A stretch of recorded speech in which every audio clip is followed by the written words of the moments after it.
আসসালামু আলাইকুম গাইস, তোমরা সবাই কেমন আছো? আলহামদুলিল্লাহ আমিও ভালো আছি। আশা করছি তোমরাও ভালো আছো। ব্লগটা সকাল থেকেই শুরু করছি। দেখো, আজকে তোমরা ভাবছো কী ব্যাপার এই সাইডে আসছি কেন? কারণ বাগানের দিকে আসছি আমি আর আদিল কয়েকটা পাতা তুলবো বলে। কি তোমরা ভাবছো তো পাতা তুলবে? তো চলো দেখি। এবার দেখছি আমরা এসেছি, একটু দৌড়ে এসেছি আর মুরগিগুলো দৌড় দিয়েছে। তো তারপর এসছি আসলে কারি পাতা নিতে। তো দেখো কারি পাতা পেরে নেবো কয়েকটা। প্রথম ছোট থেকে পাচ্ছিলাম, তো আদিল বলছে আবার ছোট গাছ থেকে কেন পাচ্ছ, বড় গাছ থেকে পারো। তো আমি কয়েকটা বড় গাছ থেকেও পাতা পেরে নেব, কারি পাতা পেরে নেব। তো দেখো আমি পাতাগুলো পেরে নিয়ে বাড়ি আসছি। আর কি পরিমাণে বাগানে যে মশা! তো আমি বাড়ির দিকে, ওই জন্য আমি আর আদিল বাড়ির দিকে চলে আসছি। তো বাড়ির দিকে চলে আসছি। ভীষণ মশা ছিল বাগানে, বেশ কয়েকটাই আমি পাতা ছিঁড়ে নিয়েছি। দেখো পাতাগুলো ছিঁড়ে, আর আমি তোমাদেরকে দেখাচ্ছিলাম কি পরিমাণে যে মশা ছিল। আদিল বলছে চলেন আগে চলেন। তো তারপর চলে আসলাম। চলে এসে তো গোসল টোসল করার পরে আম্মু খাওয়া দাওয়া করার জন্য ডাকছে। তো আমি চলে এসেছি নিচে এসে দেখছি আম্মু বরবটি ভাজা কি রান্না, চাই হোক রান্নাই করেছে, বরবটি রান্না করেছে। আর করেছে হচ্ছে পটল আলু ডিম করেছে, বরবটি ভাজা, আর আমার সব থেকে ফেভারিট ভেন্ডি ভাজা করেছে। আমার তো খুবই ভালো লাগে। আম্মুর হাতে, সবার হাতে ভেন্ডি ভালো লাগে না, অনেকে কি করে ভাজাটা নাল করে ভাজে। তো আমার ভেন্ডি তো ওই নাল পছন্দ না, আর আম্মু যখন ভাজে একদম শুকনো শুকনো করে ভাজে, একটুও নাল থাকে না। তো ওটা দিয়েই আমি প্রথম শুরু করলাম, আমার পছন্দের জিনিস দিয়ে। তো আমাদের ভীষণ ভালো লাগছিল, ঝাল ঝাল হয়েছিল, ভীষণ ভালো। ভেন্ডি ভাজা দিয়ে খাওয়া দাওয়া করছিলাম।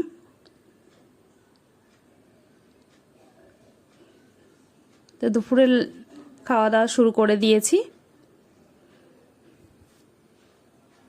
তারপর একটু বরবটি নেব। আম্মু তো বারবার বলছিল একটুখানি খেয়ে দেখ। তো ওই জন্যই আমি একটু একদম অল্প করে নিয়েছি।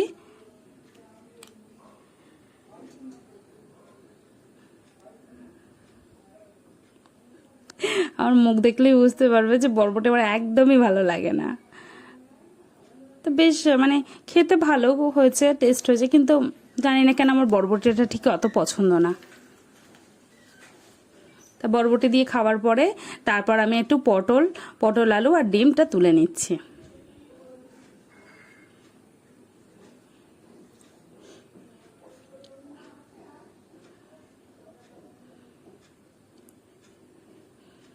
চামচ দিয়ে তোলা যাচ্ছিল না বলে আম্মু বললো হচ্ছে এমনিই তুলে না। তো দেখো ডিম ভেজে তাই পটল আলুতে দিয়ে দিয়েছিল, আর এত সুন্দর ঝাল ঝাল হয়েছিল পটল আলুটা, আমার ভীষণ ভালো লেগেছে, খুবই ভালো লেগেছে। একদম ঝাল ঝাল করে খুব সুন্দর, রান্নাটা খুব সুন্দর হয়েছিল, হেভি টেস্টি হয়েছিল।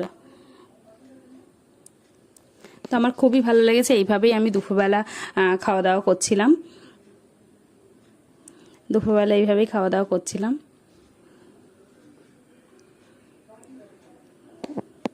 দুপুরবেলা খাওয়া দাওয়া করে নিচ্ছি। তো আম্মুর সাথে গল্পও করছিলাম। তারপর বিকালবেলা ছাদে চলে আসলাম। ছাদে চলে এসে দেখো আম্মুকে বললাম ফলগুলো পেরে নেওয়ার জন্য। তো ফল দেখো পেরে নিচ্ছে, ঘুরিয়ে ঘুরিয়ে ফলটা পেরে নিচ্ছে।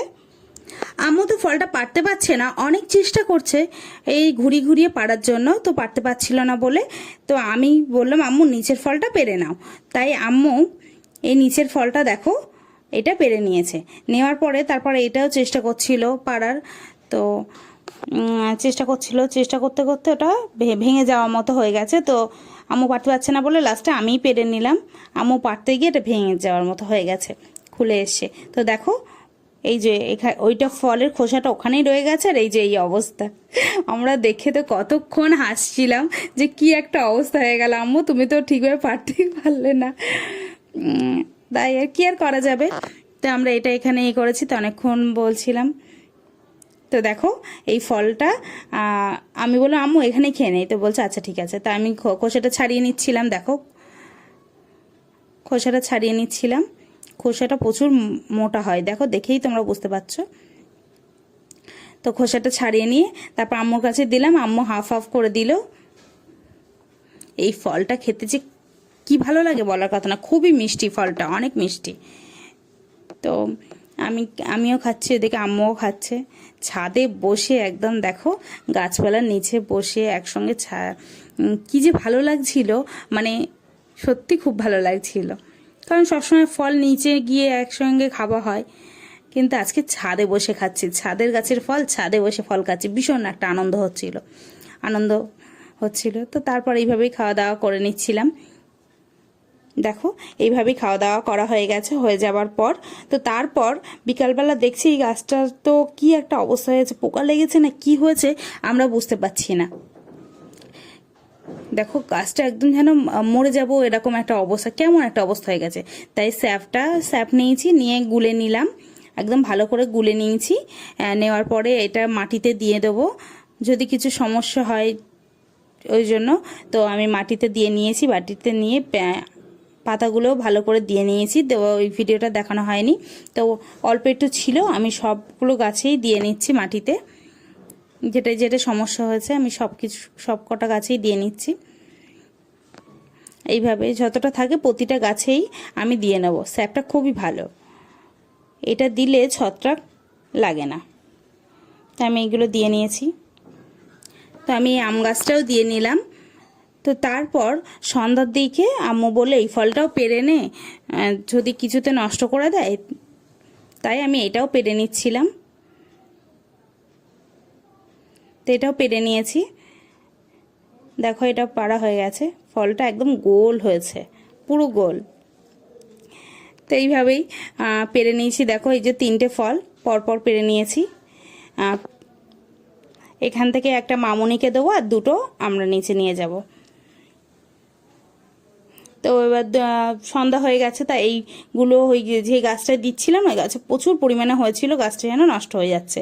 তো ওই জন্য এইগুলো হচ্ছে ভিঙ্গরাজ, তো নিচে নিয়ে চলে এসেছি। ভিঙ্গরাজ পাতা তো কত ভালো চুলের পক্ষে, তোমরা তো সবাই জানো। তো ওই জন্য আমি নিয়ে চলে আসছি। দেখো আর এই যে ফল বলছিলাম না 2টো নিয়ে আসবো, তো 2টো নিয়ে চলে এসেছি, ধুয়ে নিয়েছি। এবার আমি এটা কেটে নেব। দেখো ফল দুটো কতটা কালারটা কতটা ভালো লাগছে, তো আমার কাছে তো খুবই ভালো লাগছিল। তো তারপর ফলটা আমি কেটে নিয়েছি, ফলটা প্রচুর মিষ্টি ছিল। তা আমার ভিডিও যদি ভালো লাগে অবশ্যই সাবস্ক্রাইব করবে, লাইক করবে, কমেন্ট করবে, শেয়ার করবে। কমেন্টে অবশ্যই জানাবে ভিডিওটা কেমন লেগেছে, আর কেমন ভিডিও দেখতে চাও সেটাও আমাকে জানাবে, আমি তেমন ভিডিও বানাবো। তো ফলটা খুবই মিষ্টি ছিল। নেক্সট ভিডিও দেখা হবে।